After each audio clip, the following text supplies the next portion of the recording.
Hey everyone, it's Elo. I hope you're doing well. Welcome to our tier video. Today I'm going to be talking about some video games.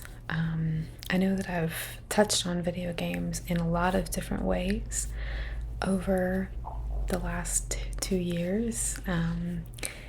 As a former World of Warcraft addict, I have mentioned and held many videos concerning World of Warcraft, but my gaming experience as a person certainly didn't start with WoW or end with WoW. So, as much as that was the largest influencer pretty much of my life, not just of my gaming career, but in my entire life. I have plenty of other games that have been important to me, held really special memories to me, and just provided me with a lot of fun over the years. So I figured I would just show you some different games, some kind of relics of my past, and yeah, so let's get started. I do want to say that this is nowhere near a comprehensive bundle of the things that have been important to me. As a lot of you know, I left home pretty abruptly as a teenager and couldn't take a whole lot with me as I didn't know where I was going. So I'll try to fill in some of the gaps with just my own recollections and words, but I'm sure I'll forget plenty of things that I loved and enjoyed because there's just so many when it comes to gaming for me. It's pretty much been something that's been a part of my life for as long as I can remember. I have one older brother, and he was into video games. He's not really into video games anymore, and I definitely sort of became the biggest, heaviest gamer in our family, I would say. But because of him, I was exposed to a lot of video games very young, and so I'm definitely thankful for that. He had like a Super Nintendo and Sega Genesis, Dreamcast, N64, GameCube. Like, we sort of got them all together as we were growing up, and as we had two younger brothers as well, we sort of continued to collectively assemble all of the gaming systems over time. So that's always been something that's been sort of an important family tie, I would say.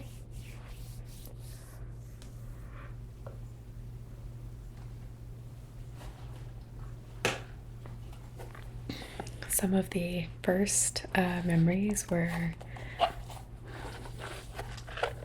in boxes like these, plastic little gaming, like they held the actual games that we would play on SNES or Super Nintendo, and these were pretty cool at the time. I still actually really like them because they seem kind of almost vintage by this point, even though that's silly because they were relevant during my life period. I just like the kind of look, and you can see as we go along how different all of the packaging and cases for games have been.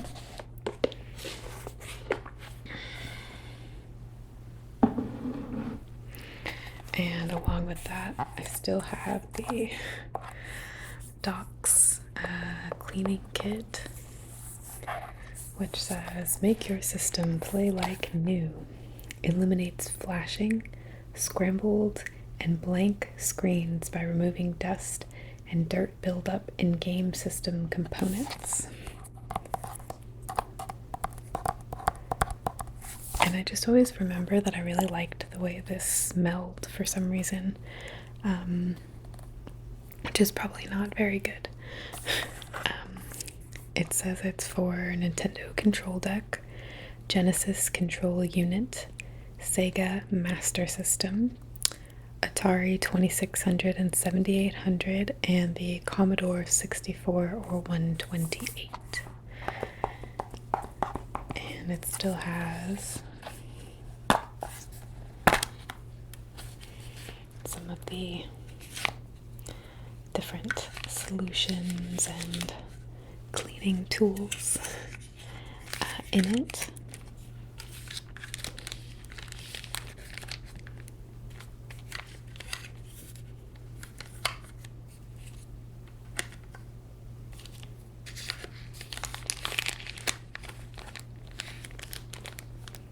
These different cards, as they're called.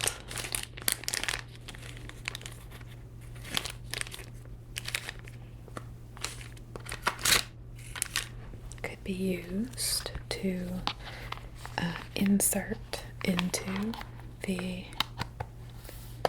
malfunctioning game, and the solution you'd put on there with the Q-tip, and then you'd run it on the inside of the game and it would clean it. Let's see, it says Doc's exclusive power-up cleaning clip for the Nintendo.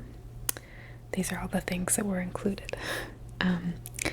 Doc's power-up cleaning cards for the other systems, the Ultra 2000 cleaning solution, Doc's lint-free Ultra 2000 applicator and cleaning card conditioner, Doc's reusable game storage case, a bonus coupon good for $5 off of the Nintendo Control Deck repair, Doc's cleaning and game system maintenance manual, and free membership to Doc's exclusive Game Buster Club.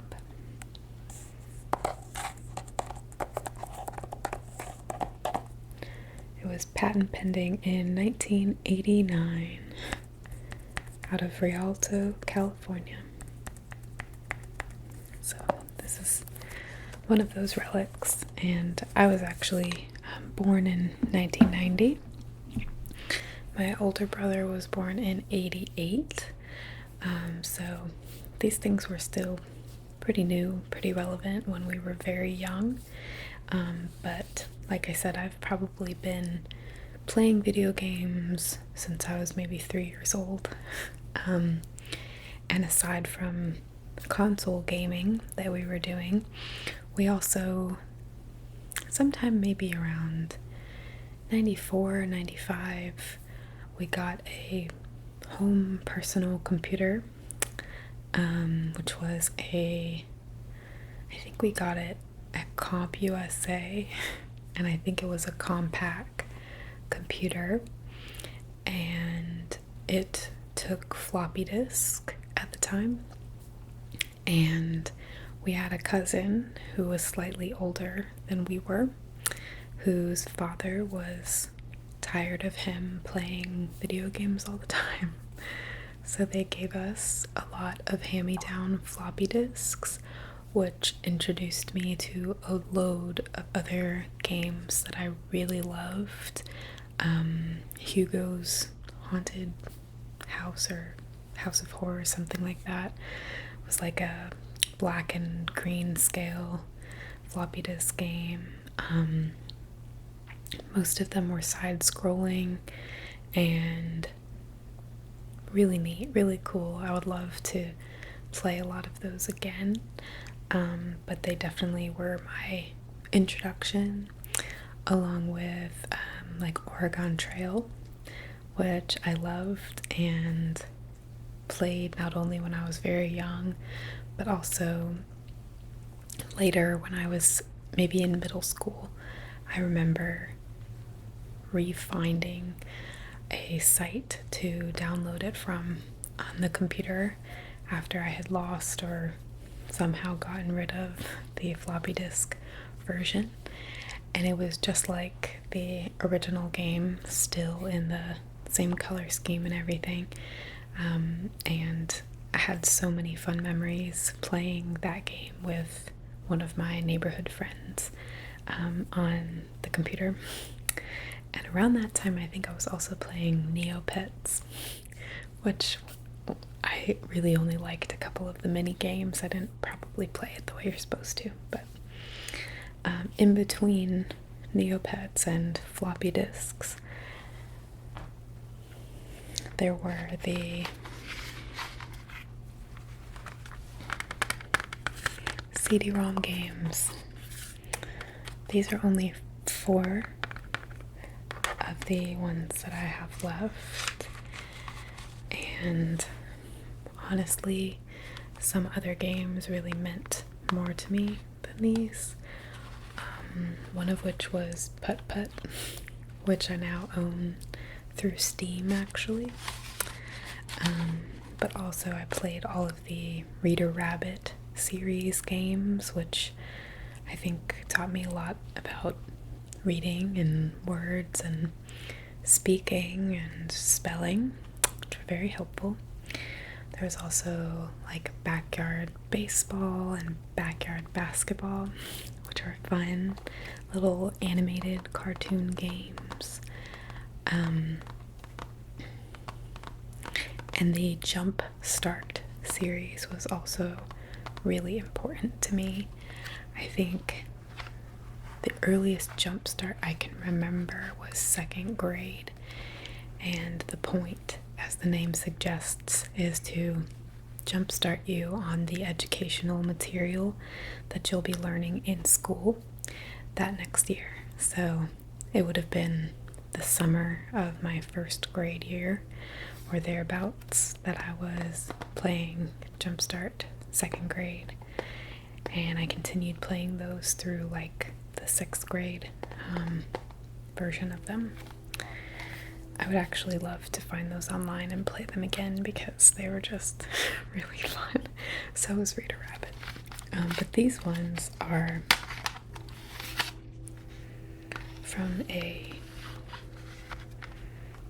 different line by Humongous Entertainment, which was one of like the premier makers or labels of these sort of children's games at the time.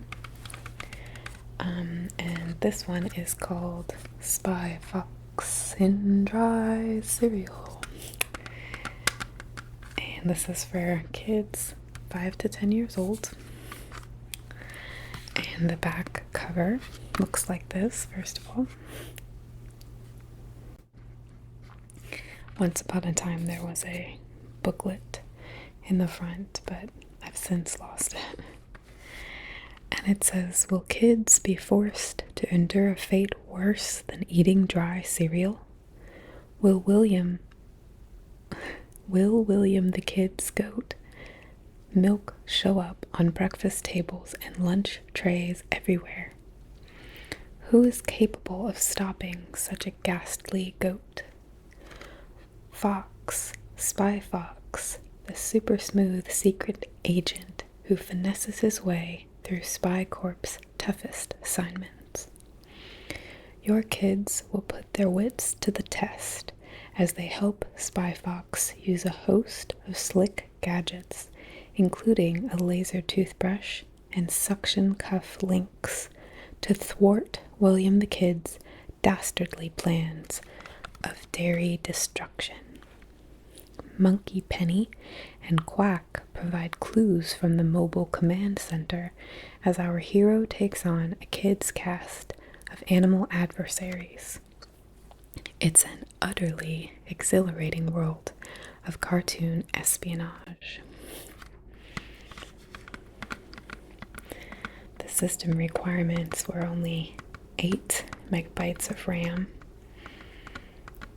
640 by 480 256 color graphics, 33 megahertz processor, and Windows 3.1 or higher. And of course, you need a sound card and a CD-ROM player. But this was a really fun game.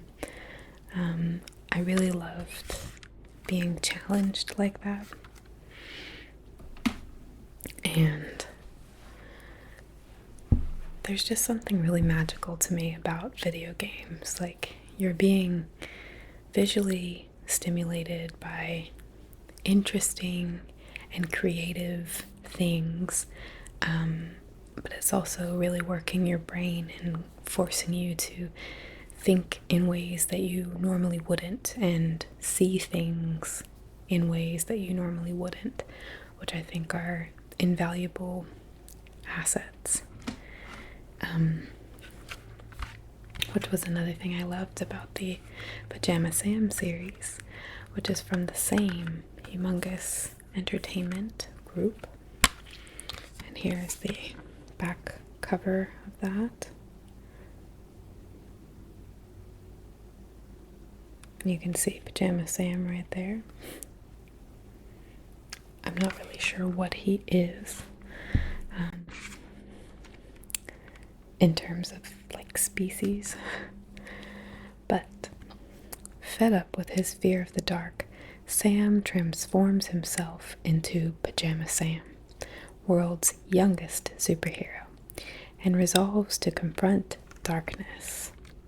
With help from King the Mine Car, Otto the Boat, and a host of fascinating characters, Pajama Sam soon finds things aren't quite what they seem in the incredible land of darkness.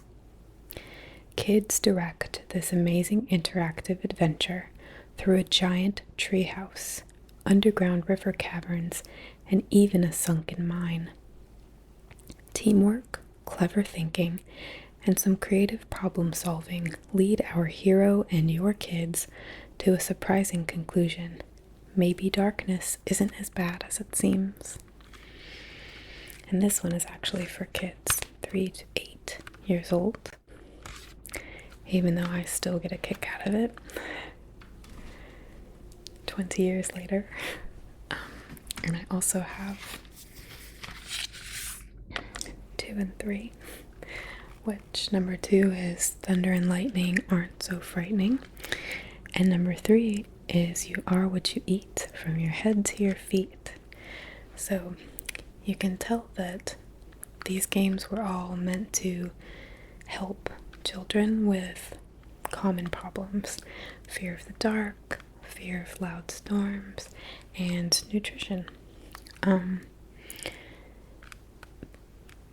just a huge fan and advocate for video games. I don't think that they're all bad, and playing these, even after I beat them and watching my little brothers play them and kind of sitting there while they would try to figure things out, maybe ask me for some tips or clues, it's just a really fun, good experience. And I loved how the verbiage on the back of each of the discs is very clearly marketing to the parents, saying, you know, your kids will do this and that.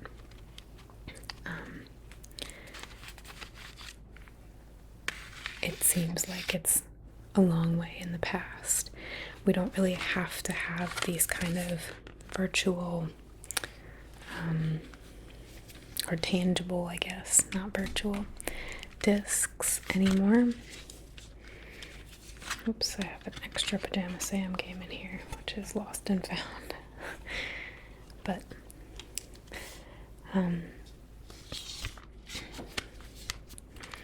now everything's purchasable and downloadable online.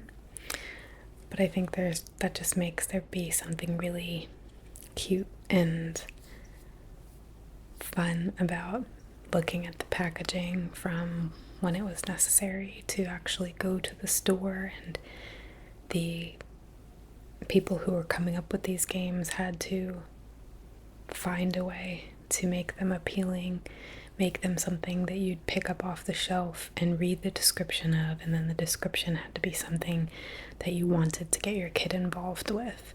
So I have a lot of respect for the people who were making these games and marketing these games, and I'm very thankful that they became a part of my life as well, certainly. Shortly after all of the computer games were large and in charge in my life, there was the development. Actually, I guess the N64 would have come next, or maybe even before some of those games. And I have a lot of N64 games because that's actually one of the things I was able to eventually recover from my childhood home, was the N64 controllers and just about all of the games that I had growing up. So I chose from my collection a number of games to just briefly show you and talk about, as they were my favorites. I don't have boxes, they're all just the actual game pack. And if you're unfamiliar, this slotted part has a chip in it. This is the part that you'll blow on to remove the dust and sort of whack down into the game system. And the chip holds all the information to play this game on your television. So this first one is, as you see, Mickey's Speedway USA. This was actually one of the later games that I think I acquired.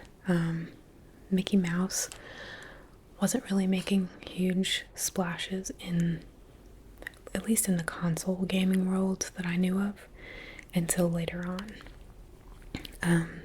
But this game was a lot of fun.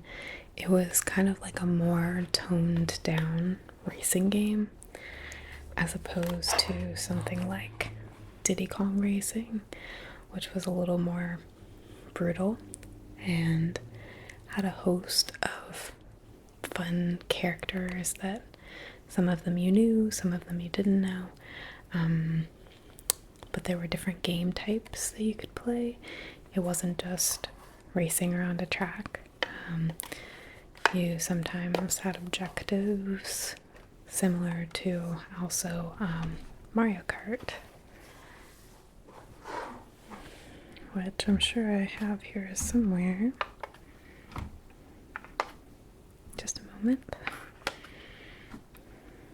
Here it is.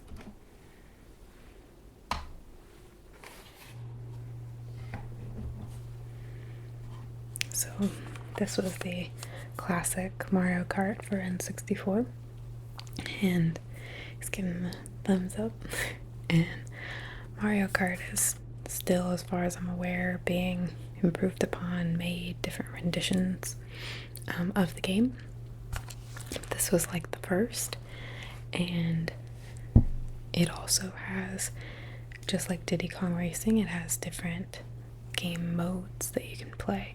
So sometimes you're fighting against your friends for a specific objective, not necessarily just trying to be the fastest one around the track. Diddy Kong Racing actually had a lot of fun game modes where you would have to try to like collect bananas or pop the other player's balloons, and that was a lot of fun. A lot of the times me and some of the kids from around my neighborhood would get together and just sit for hours playing the banana collecting Diddy Kong Racing. And I can remember how terrifying it would be when playing the balloon popping mode, just like inching around corners and praying that nobody was there who was gonna ram you from any direction and pop one of your balloons. There was always a lot of thrill with that. One of the games that I really liked to play by myself was this one right here, which is called Bust a Move 99. It's very, the game is like very clearly Asian, and I say that because all of the characters who speak don't speak English, and it's really, really cute. Like, the whole game is cute, the characters are cute, and the point of it is, like, if you've ever played Bubble Witch Saga or anything like that, the newer versions of this, which they have on phone apps and on the computer as well, you have these little orbs, and you try to hit the same color that you have loaded on your little cannon. So if you have a yellow ball orb on your cannon, you try to strike other yellow orbs and deplete all of the orbs in the puzzle to win. And in this game you will play against a computer. You can play against a friend too, but I liked to challenge myself and play against the computer. It was also a good pastime if no one else could play that day. It was fun to do by myself. And I actually still really like games like that. Bubble Witch Saga came with my computer. I think it comes with Windows 10 or something. And I still play that sometimes when I'm bored.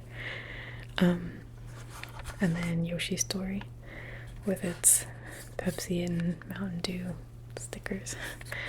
This is another fun little game to play one player. I was always obsessed with the Yoshi games and the Kirby games because, go figure, they're really cute. So these were some of my absolute favorites. That's more of like a traveling through a world and kind of beating solo games, mini games, making it through. Then of course Super Mario 64. This was I can't tell you how many hours I sank into this game. It's like the classic N64 game, especially for single player. You are Mario and you're trying to save the princess as usual, and there are a number of pictures that you can jump into in this castle that will lead you into different levels that you play and try to win. And after moving through each of them and progressing to a certain point, it unlocks more of the larger storyline, and eventually you are able to face off against Bowser and save Princess Peach. So this was 1996, and I'm pretty sure my brother and I begged to get this just as soon as it came out, and it was probably expensive, but we definitely got our money's worth because we played this game so much. It's not even funny. I wish that there was a hours counter like there is in a lot of games now, because I'm sure I put way too many hours into this.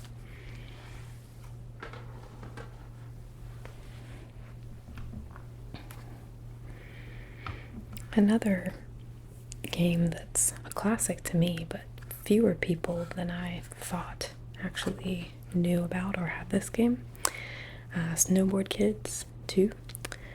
I think we had one also, but this was our favorite to play.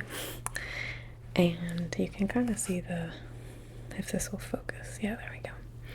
The characters are these crazy cartoons with like oversized features. And it's a snowboarding game. You pick your character, you pick your board, you pick your map, and you and 3 of your friends or computer characters can race, and it's a lot of fun. You can throw snowballs at people to knock them off their board. And I loved this game. I was actually pretty good at this game, which is probably part of the reason I liked it so much. I didn't have a very difficult time beating people, and even though I'm not super competitive, it still feels good to win every once in a while, especially if you're used to losing. Okay, just a few more.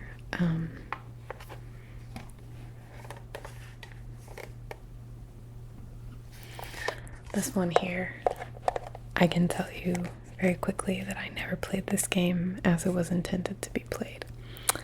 This is Armyman, Sarge's Heroes, and one of my other neighborhood friends and I would plug this bad boy in and just wander around, because you're the size of a little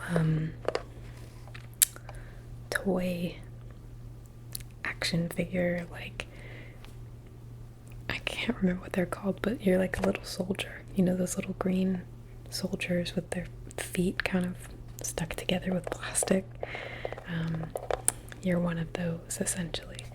So the rooms that you go into in this game are massive, and we used to just love walking around the rooms and seeing like the giant toilets and trying to get up on the countertops, which were, 80 feet in the air to someone who's so small.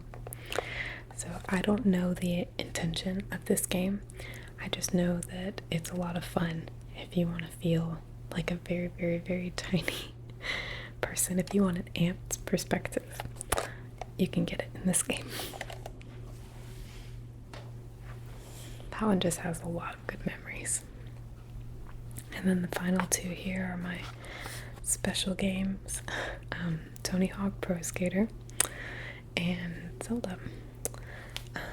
This is Majora's Mask. There are other Zelda games. I think I have a couple of them. This was just the one that I think is the coolest because it's got a holographic cover, which that was the first time I had seen anything like that on an N64 game. So that's really cool.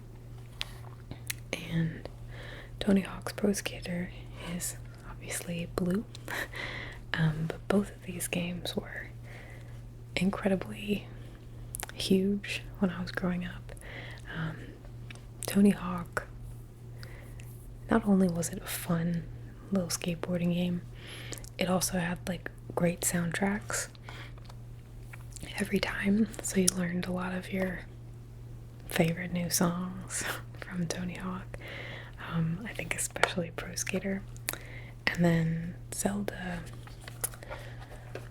my younger brother actually got huge into Zelda to the point where like I could never even have a turn playing it because he was obsessed and would leave the N64 on for as long as we would let him, so that he could pick up wherever he left off. So I think he played more than I did, but incredibly fun. All of the Zelda games that I played have been fun, and I wished that I could have continued with them, but eventually they started continuing the series for consoles that I didn't have and couldn't afford. So yeah, this will always be one of the cooler memories.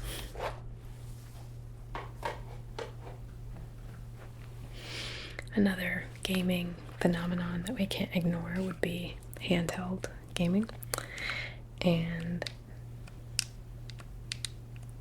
I mentioned earlier the Sega Genesis, which was about this big, black, had kind of bumps on the back for your hands, not terribly exaggerated, and a small black and white screen, and I played like Sonic mainly on that.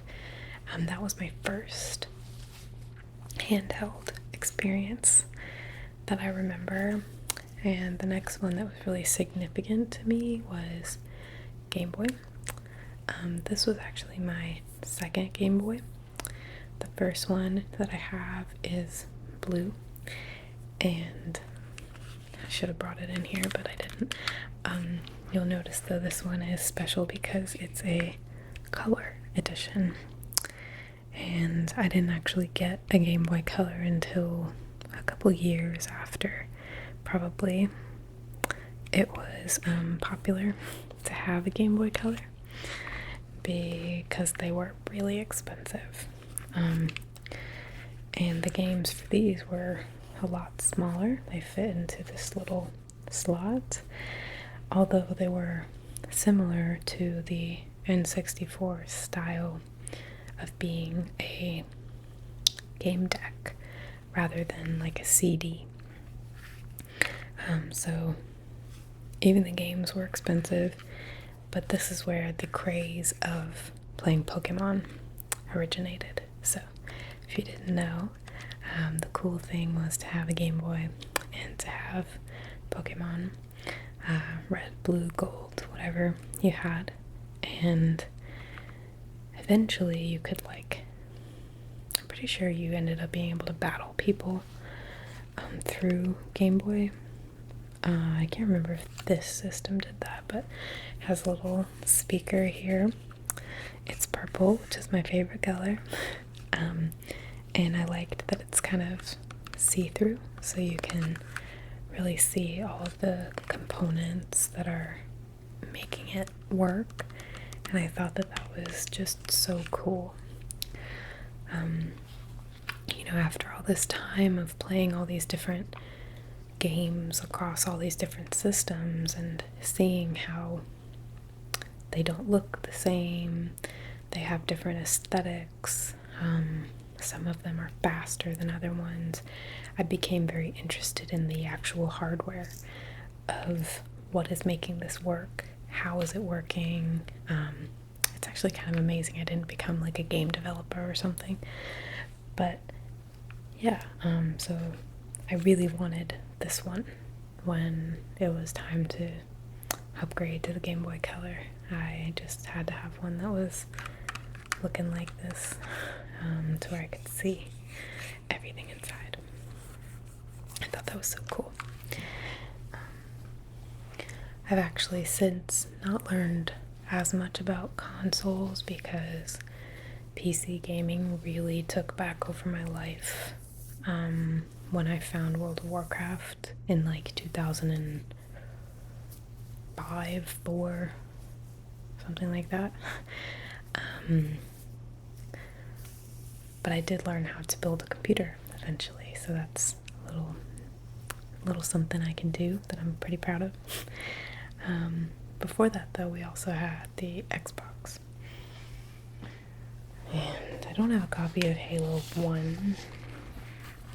I only have Halo 2 on me still for the reasons I mentioned earlier. But I remember Halo coming out and just how big of a deal it was, and I remember screen cheating because I didn't know what I was doing and I was scared, and I really didn't have that sense of integrity yet with gaming. But I gained it really quickly when my older brother got pissed at me for spying and screen cheating and going to his location and shooting him. So Halo series was also pretty important to me, and I ended up eventually meeting some people who were Halo pros who were actually just good friends of mine through WoW.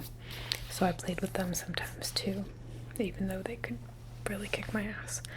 And then this is a GameCube game, which was earlier, I think, than the Xbox, or at least earlier than Halo 2.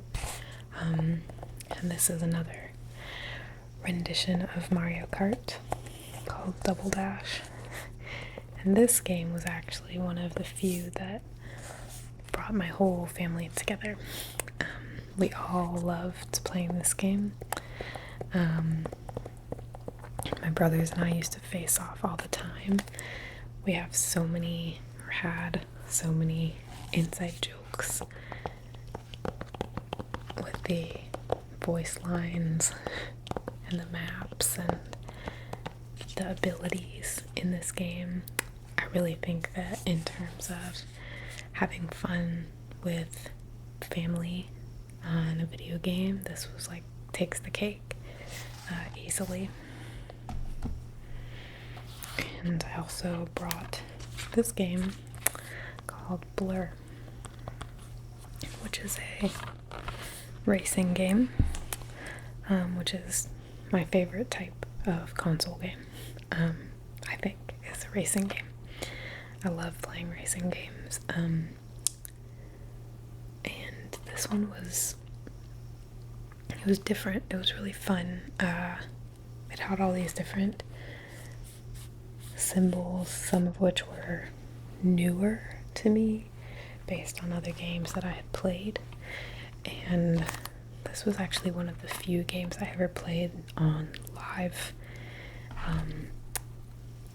Over the course of my life, I've had a few different friends named Wes, and my favorite Wes is the one who I played Blur with. He was actually someone who I met through World of Warcraft as well. But when we both learned that we both had Xboxes, sometimes we just wanted to do something else for fun together, so I bought Blur and we played that together, and it was a lot of fun. So again, just good memories, good times. Yeah, so that was the majority of it, and then I brought some of my WoW games, which I've already shown in most of my videos. And this isn't all of them, because some of them I got the collector's edition, so it's just too big and bulky, but this was the first. Came on a bunch of different discs and had a authentication number, and it was the OG World of Warcraft, very base, which they now call vanilla. And you can see the packaging is a lot different than what it was when they were trying to appeal to adults. This one has a T for teen, for blood, suggestive themes, use of alcohol, and violence. And it also says that game experience may change during online play. And I would agree, it became very mature during online play. But yeah, you had to install each of these discs one after the other on your computer before you could actually play the game. So obviously it was a lot larger of a game than something like Pajama Sam. And then there was Burning Crusade, which actually does have more information on the back. That smaller pack, I don't actually remember if it came with a box like this. That's just all I have left. But this one has, amazing cover art. It's really catchy, and it even has a flap that opens up to show the dark portal and opens up again to show the new zone that you could play in, and has pictures of the Caverns of Time, the, I guess, Hellfire outside, Sangarmarsh, and Silver Moon.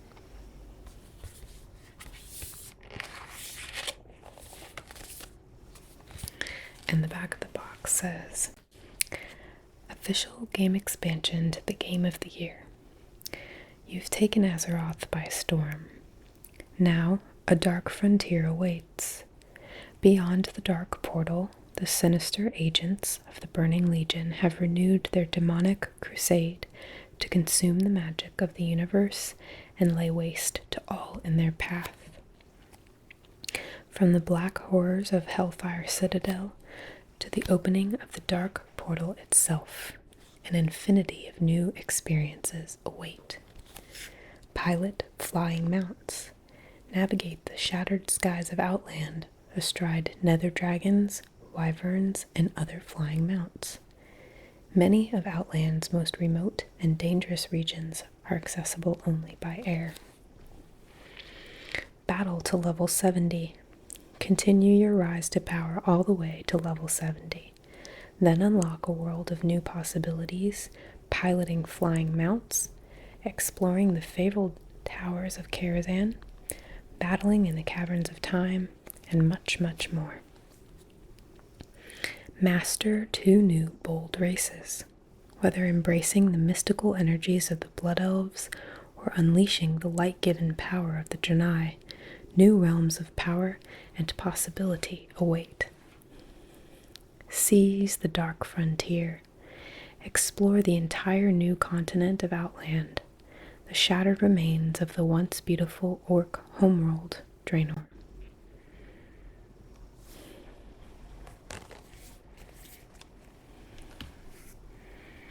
Then came the Wrath of the Lich King, which, again, this is all I have for that game.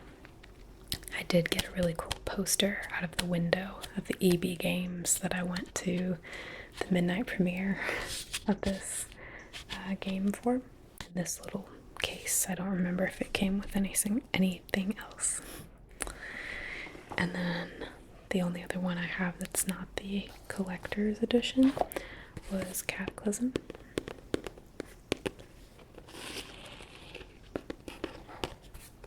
Which has a similar style box to Burning Crusade, which opens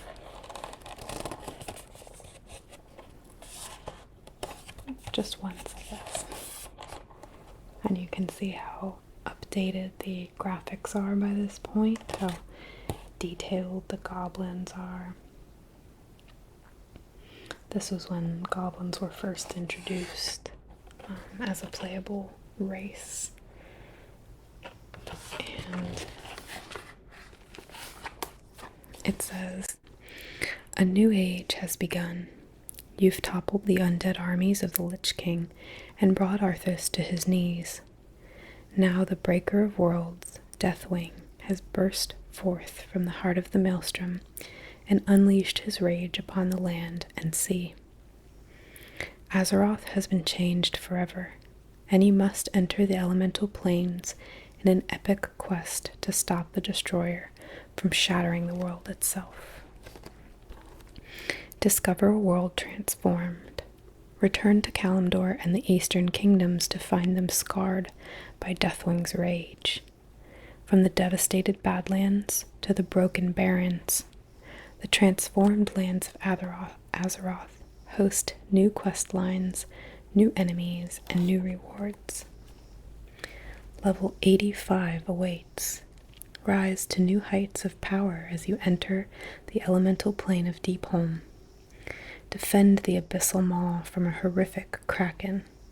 Save the fabled World Tree from utter destruction, and much more. Battle as a worgen or goblin. Conquer the elemental planes. Enter the primordial spaces beyond Azeroth and explore the vast realms of earth, air, fire, and water. The timeless prisons of the elemental lords await you."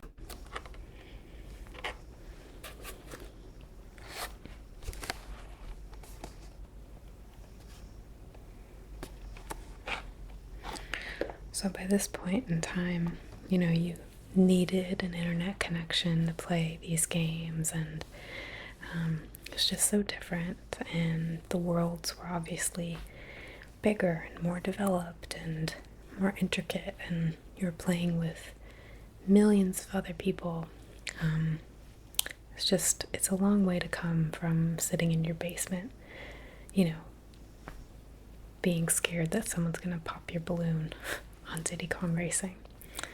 And it's definitely an experience that I am glad to have had. So I'm happy that I was able to kind of share this with you guys and talk about it a little bit. I hope that you enjoyed seeing all the artwork and the boxes and reading a little bit from them. And yeah, I'd love to hear about your own gaming experiences or lack thereof. Feel free to comment below anything you'd like about the gaming sphere, and I'll do my best to reply as soon as I can. I hope that you guys are having a really great week, and I can't wait to see you in my next video.